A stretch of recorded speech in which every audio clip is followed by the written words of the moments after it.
Paved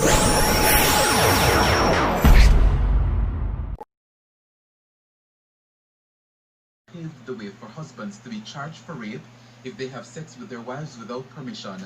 On Friday, the Senate began debate on the report of the Joint Select Committee, which reviewed changes to various pieces of legislation. Married women who are raped by their husbands will no longer have to fulfill certain conditions to qualify for legislative protection. The committee recommended that once a woman has withheld her consent in a relationship, irrespective of whether it occurs in marriage or not, it is to be considered rape. For gender and development researcher Judith Wedderburn, this is an important and progressive step by Parliament. She argues that the next step is to ensure that the law is enforced. I think we need to send a message to women in church communities, in committed marriages, that there is support for them. That is going to be an important part of the process, and education about it. And that they can reach out. There is the Bureau of Gender Affairs and women's organizations. And I have experienced a few men in churches who really want to understand how to do this. And so they would have to be included in the conversation. But pushback is expected from some religious leaders. Ms. Wedderburn says church leaders may very well argue that women are now in a position to challenge the authority of the husband as head of the household. And that is where I think a woman who is in a committed marriage, but she's also part of a church, and she is committed to that church. So the challenge that she faces in her faith in that space is challenged. So she may feel guilty if she does in fact decide to stand up for her rights, to exercise her right to protect her body. So she had a word for church leaders. I would say to the religious leaders that the marriage is, vows are taken in a space of love, and in the Christian tradition, the woman may be asking, well, how can a God of love allow this to happen to me?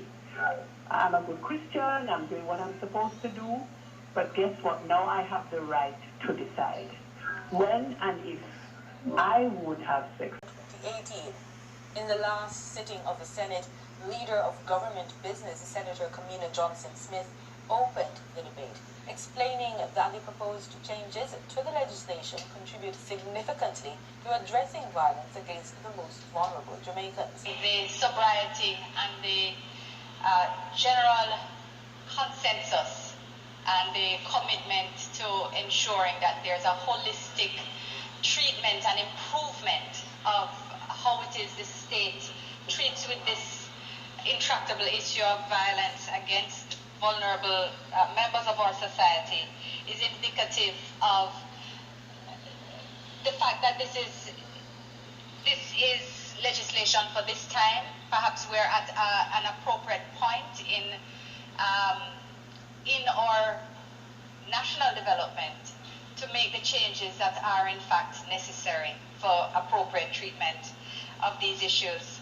She also welcomed the general recommendation that the legislation be amended to ensure that anticipated violence can also be prevented, especially where domestic violence is concerned. The scope of what is considered violence from a social perspective and a psychosocial perspective has changed as well. So that domestic violence now generally includes the psychological as well. For example, it is not only the physical manifestation of violence that would fit under assault, which is now considered. There is a thinking about recognizing the very issue that Senator Sinclair raised, which is that if someone is not going to press charges, but you recognize that a crime has been committed, what is the role of the state? Where this now, which has traditionally been treated as a private matter, is now one which is affecting the children who can't learn in school. It's affecting the woman's productivity on the job. She can't learn, she's unhealthy. They say she can't go to work. And the general cycle of violence and how it creates perpetrators and of victims, creating a continuously violent society. So how we interrupt that cycle and how we treat with the definition of domestic violence has to fundamentally be revisited. According to the report, the law should provide for stiffer penalties for particularly heinous crimes against the most vulnerable to send a strong message to the perpetrators of these acts and for victims to feel that justice has been done. In terms of the murder of pregnant women, the committee states, in terms of the Offences Against the Persons Act, OAPA, it agrees with the suggestion that Section 2 of the OAPA, which deals with grievous bodily harm, should be amended to expressly include the victim's known or visible pregnancy as an aggravating factor in determining the sentence. So that acts of violence, I referred to this earlier, but more specifically now, including sexual violence perpetrated against our most vulnerable groups in the society, and I repeat, children under 12 years old, women, or rather elderly persons over 70, women known to be pregnant or who are visibly pregnant, persons with physical or mental disabilities, that they should all be treated as aggravating factors in determining the sentence of an accused person, and that these aggravating factors should carry a mandatory minimum of no less than 20 years. Senator Johnson Smith also supports an expansion of the number of people or entities who can provide protection orders for threatened women. This would now include, Mr. President, the JCF, as well as the Children's Advocate, which are not provided for under the current CCPA. There has also been a proposal for an increase in penalty for breach of a protection order, and it is to be moved from $10,000, if you can believe it, or 6 months imprisonment, to $150,000 or 12 months imprisonment. But it has since been recommended in that other place, Mr. President, by the minister responsible for this act, that the monetary penalty would be moved to $500,000 instead. The official report was approved in the House in November 2019 and sent to the Senate for approval. For the construction of a new health center in Runaway Bay, St. Anne. But more than 4 years later, persons who use the facility continue to complain about its deplorable state. When you go out there, so they send you to St. Anne's. When you go to St. Anne's, they say, well, you don't go to the Clinic Runaway Bay, and the Clinic Runaway Bay only have one doctor come once per month, and it's come by appointment. So we need the clinic. Look at the growing community around. You have Montage come, you have a giant come like Belair, Discovery people benefit from the health center. And all no health center. It's very unfortunate. Every time I pass there and see the whole bush, I feel so bad. This is that the clinic not today. Then we put a big signboard and no clinic. Pay grass and grow over there, pay bush. The bush I nearly reach the sky. The Runaway Bay Health Center is a Type 2 facility and serves approximately 12 communities in St. Anne, offering services to include curative, maternal, and child health. But sometimes these services are not accessible at the clinic. A young man who was living in our community, and he have to go to Spanish Town right now because he has a sore skin problem, where if the clinic was right in our eyes, in our eyesight then. They think you leave from here and go to Spanish Town. The people are not working, and to find the bus fare to go to Brownstown or to St. Anne's Bay or to wherever they can get health care. You know, the fund is not there. And this clinic here would be walking distance for them.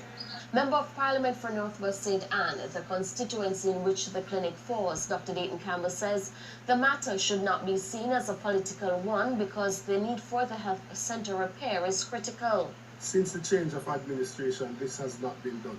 This has been a cold and callous act by this current JNP government as the people are suffering and they are in need of somewhere that they can go to see their physicians. They are calling on Health Minister Dr. Christopher Tufton to address the problem. Have you forsaken us? I've seen you're doing state-of-the-art building in other areas. So what happened to Runaway Bay? Sir, we are calling upon you. We need a health center. We need a health center. The land is there. all they need to do, come on board with NHF. Please, sir, I'm begging you. Meanwhile, when TVJ News contacted Dr. Tufton, he said the health center is among other facilities in the parish where infrastructural work is to be done. However, he's unable to give a timeline when this will begin. Shamela Pule. Agro-economic zone. The call comes after a Sunday Gleaner report revealed that director and stakeholder at Holland Producers Limited, Lola Marshall Williams, is the partner of J.C. Hutchinson, Minister without portfolio in the Ministry of Agriculture. In a statement yesterday, Mr. Wright said news reports indicate that the land allocation was done through an unsolicited proposal with no tender or financial proposal from Holland Producers. Mr. Wright believes the matter should not be ignored because the land is owned by the Sugar Company of Jamaica, which is an agency of the Ministry of Industry, Commerce, Agriculture and Fisheries, and this falls directly under the purview of the Portfolio Minister, J.C. Hutchinson. He said the Holland Producers Director is also chairman of the RADA St. Elizabeth Board of Directors and a member of the RADA National Board, and would therefore be aware of insider information on the land availability and the ministry's plans. Consequently, the land arrangements put Holland Producers at a disproportionate advantage over other interests, and this cannot be allowed to stand. The release also stated that the process of arriving at the lease arrangement is exceptionally troubling, as it closely resembles the Hollywell land scandal, where protected lands were to be leased to the Portfolio Minister of Land. Mr. Wright wants the Holland land lease arrangement to be immediately halted and the Integrity Commission to conduct a thorough examination of the contractual arrangement. Prince Moore, TVJ. ATM in Morant Bay, St. Thomas this week, the ATM machine was down, something residents say is happening too frequently. They also complain that oftentimes there is no money at the ATMs.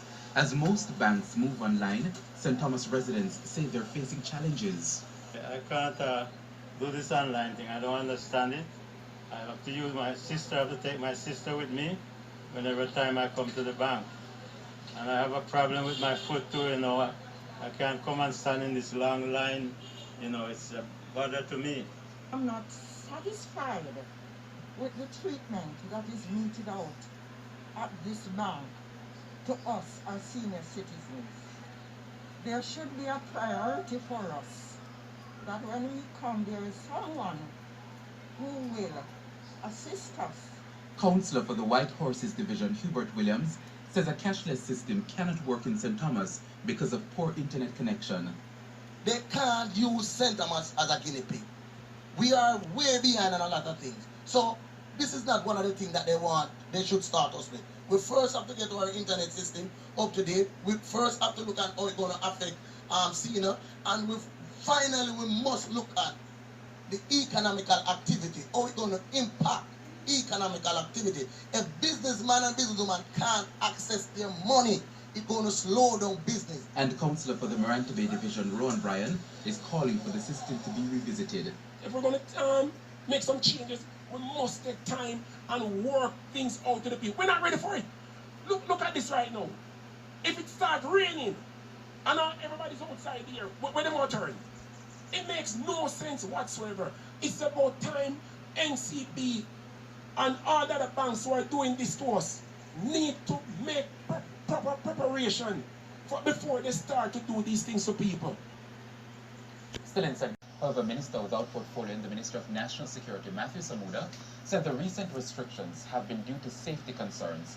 There has been added focus on the justice system in recent times, following 3 cases where persons have been locked up for decades without trial.